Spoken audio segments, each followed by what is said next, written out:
Hey, what up, guys? Welcome back to another MMA recap of UFC 213.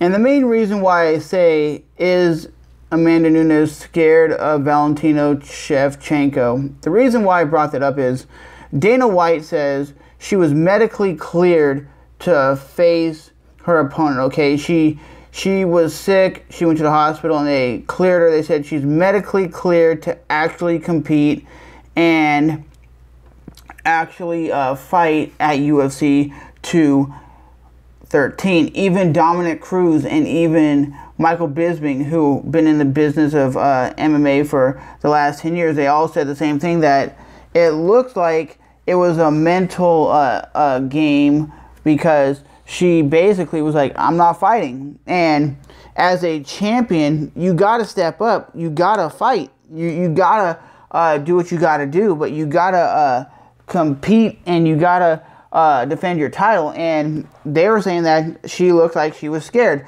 I'm not saying she was scared or she wasn't, but she said a few hours before the event, I'm not going to compete and I'm not fighting. And for me, that's like a mental thing. Dana White said it's probably 10% physical and 90% mental. And she weighed in, she made weight, she came out, she did the pose off, but she didn't do it. And now they're saying it's going to happen at 215. Will this happen at UFC 215? I don't really know, man. I think I don't know if Amanda Nunez is scared, but there's obviously something going on there that's saying she's not going to compete at UFC 213. She's not going to do anything. And she said she was sick. Could she have been physically sick, or could she be up in her head saying, I don't want to compete because I'm not physically ready? Or she was like, Shevchenko could have beat me, because a lot of people are saying if this fight would have went, if the very first fight would have been 5 rounds, Shevchenko was taking that fight in the 3rd round. It could have been the 4th round and 5th round, and she would have won that fight because it was going 5 rounds. But because it went 3 rounds, Shevchenko lost the first 2 and won the 3rd, and that's why she lost that fight.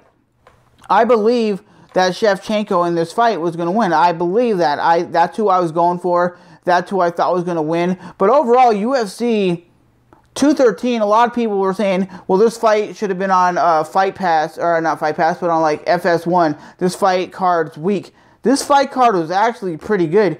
You had Anthony Showtime Pettis versus Jim Miller. That was a badass fight. That you had the return of Showtime actually showing up and doing elusive stuff, his high kicks, his spinning kicks, and doing stuff that he's known for. And he dominated that fight, besides getting leg kicked. I definitely think Showtime's back. I think if he competes at the level that he's at, he can make a run for the 155-pound title again. Then you had the heavyweights, Alistair Overeem versus Mauricio Verdum. A lot of people said Mauricio Verdum lost the first 2 rounds to Alistair. I don't see it that way. I see Alistair Overeem losing the first 2 rounds, and I still think Alistair did not win the fight. I think the last round is what won him the fight. And I think a lot of people are saying that the MMA rules are messed up. The 10-9 must system is a crappy way to score this fight, because you look at it this way. The first round is not the same round as the last round. The last round was a complete domination of Alistair Overeem getting dominated on the ground. And I'm kind of right with Dana White, where he said you should have kept the fight standing, and you should have kept the fight where you were bombing on him. He was just landing punches like this, and then he shoots in a double leg takedown. And yes, he was still landing punches. When you watch the Alistair Overeem versus Mauricio Verdum fight, at the last minute, or last about minute and a half of the round, he's just doing this, landing on him some little bombs, but he wasn't going for submissions. He wasn't going for anything like that. So I really think Mauricio Verdum is the reason why he lost the fight, because he was not shooting. He shot in for a double leg, and he really didn't do much. You know, he just laid on him and landed a few punches. But I still think the takedown was a way to win the fight. I still thought that was way to win. I really did. I really thought that fight was going to go a lot different than it did. I thought Alistair was just going to run through him with his significant striking. And I see something in Alistair Overeem in the last year or two. Like, he will go really hard in the beginning and then he'll get clipped and lose. It's like he does not go for broke anymore. But Alistair did lose that fight. I mean, Alistair did win that fight, and Fabricio Verdum did lose. So we're going to say this. Alistair Overeem is going for a title fight against Steve Miocic. Probably that's what it's going to be up to. And then you had, like I said, the main event. Everybody's saying Robert Whittaker is kind of like the young version of Michael Bisping. And what they meant by that is Robert Whittaker versus Yoel Romero. Romero is a guy that can't really go all 5 rounds. And the reason why I think Romero versus Robert Whittaker, I think the reason why Romero versus Robert Whittaker, the reason why I think Robert Whittaker can go all 5 rounds, he's not a very explosive fighter. And Romero is a guy who just runs in there and throws heavy bombs, and that's why he kind of gasses himself out. And he's a big freak, and he has real crazy knees that he does out of nowhere. And I think Robert Whittaker is kind of like a Michael Bisping, and the meaning of that is he has extreme cardio. He's great on the ground. He's great on the stand-up. He's great in scrambles. And he has good combos. Michael Bisping's the same way. He has great combos, great stand-up, and he has good jiu-jitsu, and he has submitted a lot of top guys. But when you look at a guy like Romero is a guy who is very vicious and very violent, but he throws every single punch into his... every single punch is to knock you out. He throws heavy leather, heavy strikes, and heavy power. And that's something you don't see in Nick and Nate Diaz. They can go all 5 rounds because they're throwing 50% shots, and they're not going just to knock your head off. And that's one thing he needs to work on, and he's 40 years old for that matter. But Romero needs to actually work on his cardio, and I think he'll be back, and I think he will be better. But I'll say this, when you look at Romero, for an example, as a MMA fighter, you look at him as an MMA fighter, he's very limited in what he does. I mean, he is good at what he is, but he hasn't been in MMA very long. He has, 9, maybe 7 or 8 fights, and that's not a lot. And he does a lot of crazy stuff. That's why I think he was a guy that people thought was going to win by a flying knee or do something crazy, and then Michael Bisping was going to fight him and have a hard time. Now people are they don't know what's going to happen because they thought Michael Bisping was going to lose to Romero, and now people are Robert is a worser matchup because he does everything great. And even though Michael Bisping came into the cage and said, "You're not a real champion," which is true, you're not a real champion until you beat the champion. So I think I'm going to take, even though I like Michael Bisping, I'm going to take Robert Whittaker in that fight when they have that fight. Robert Whittaker versus Michael Bisping. I think Michael Bisping's going to do really good, but I think Robert Whittaker is just going to be more quicker, more faster, and just more overall a better fighter than Bisping. Even though I'm a huge Bisping fan, I think Robert's going to take that fight. But overall, I think the UFC 213 fight card was pretty good. I don't think people missed out on the Amanda Nunez fight. I still think to this day, was she scared?